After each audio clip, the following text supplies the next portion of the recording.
오늘 우리에게 주시는 하나님의 말씀은 사사기 2장입니다. 사사기 2장 구약 362쪽에 있습니다. 사사기 2장의 말씀을 드라마 바이블로 함께 듣도록 하겠습니다. 제2장.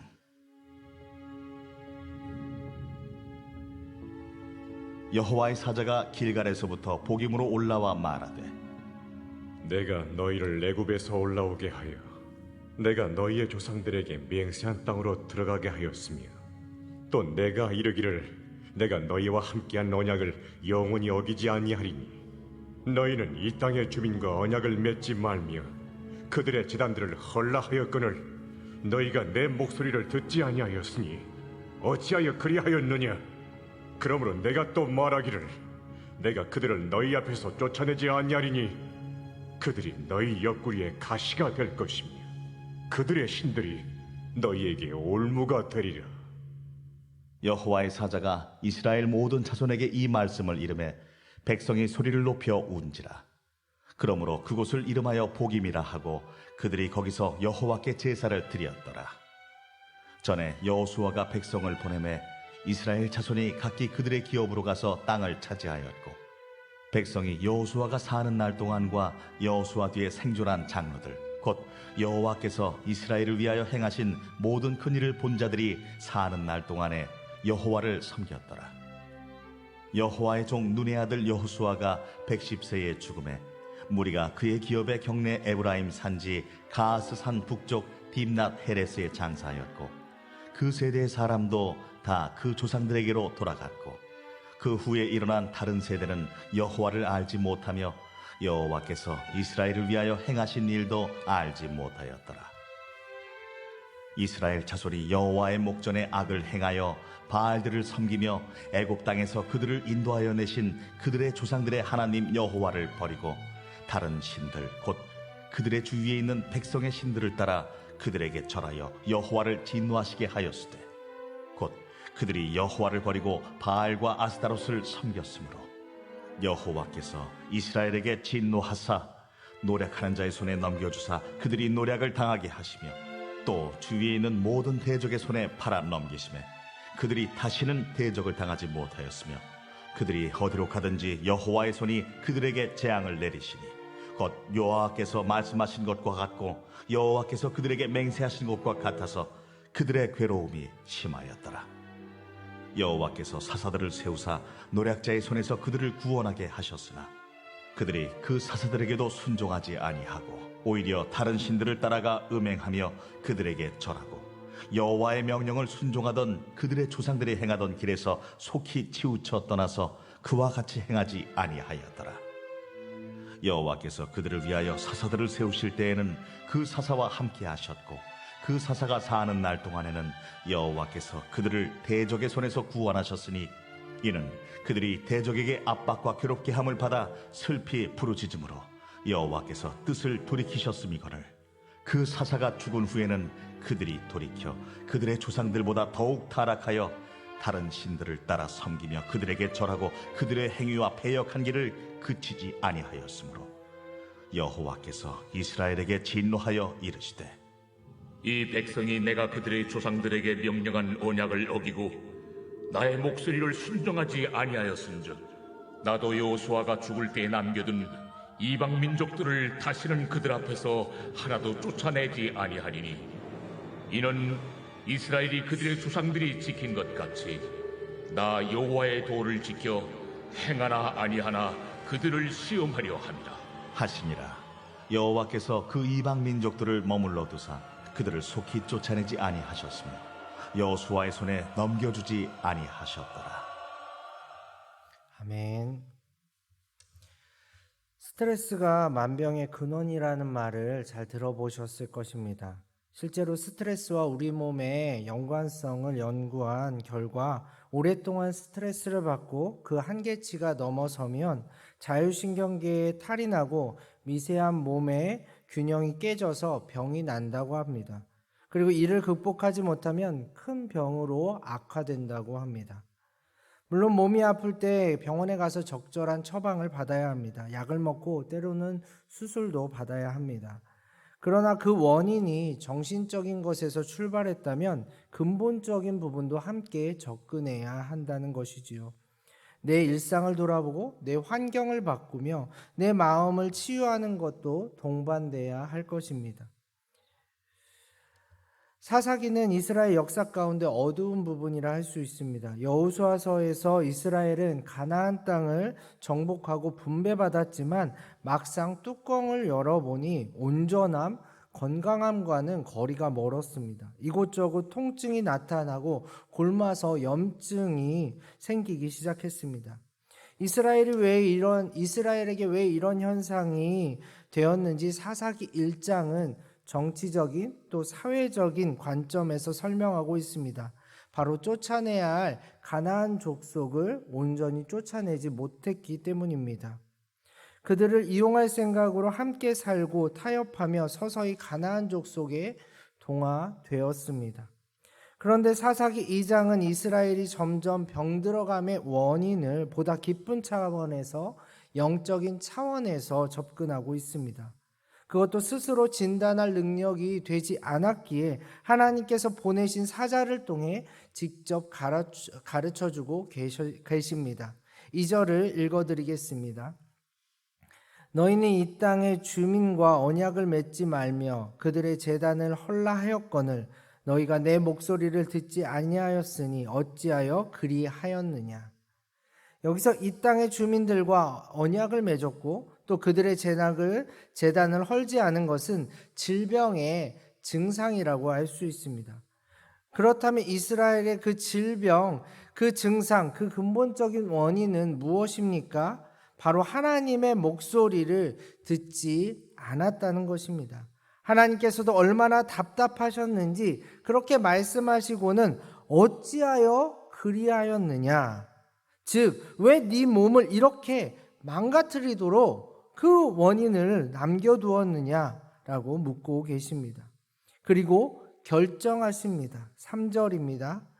그러므로 내가 또 말하기를 내가 그들을 너희 앞에 쫓아내지 아니하리니 그들이 너희 옆구리에 가시가 될 것이며 그들의 신들이 너희에게 올무가 되리라.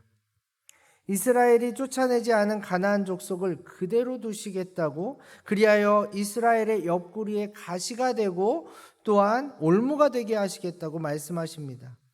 그런데 이 하나님의 결정을 운명론적으로 받아들여서는 안 됩니다. 오히려 하나님께서 이스라엘 스스로 자초한 그 화를 이용하여 악을 선으로 바꾸며 그들을 더욱 건강하게 만들어 주시려는 것으로 이해해야 합니다. 이제부터 가나안 족속을 통한 고통과 아픔은 단순히 힘이 약해서 또 권력이 없어서 또 지도자가 없어서가 아닙니다. 그들은 스스로를 돌아봐야 합니다.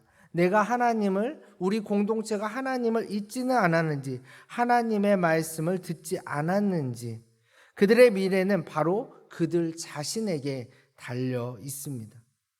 이스라엘의 반응은 어땠을까요? 우선 합격입니다. 하나님의 사자의 경고 앞에서 그들은 소리 높여 울었습니다.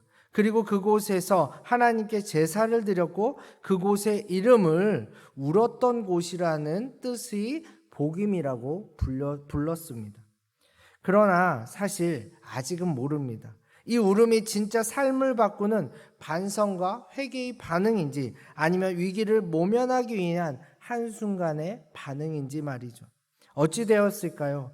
안타깝게도 그들은 이 울음을 울음으로 그쳤던 것 같습니다. 물론 그때는 잘못을 인정하고 나름의 진심에서 나왔겠지요. 그러나 그들이 한 것은 울고 제사 지낸 것밖에 없습니다.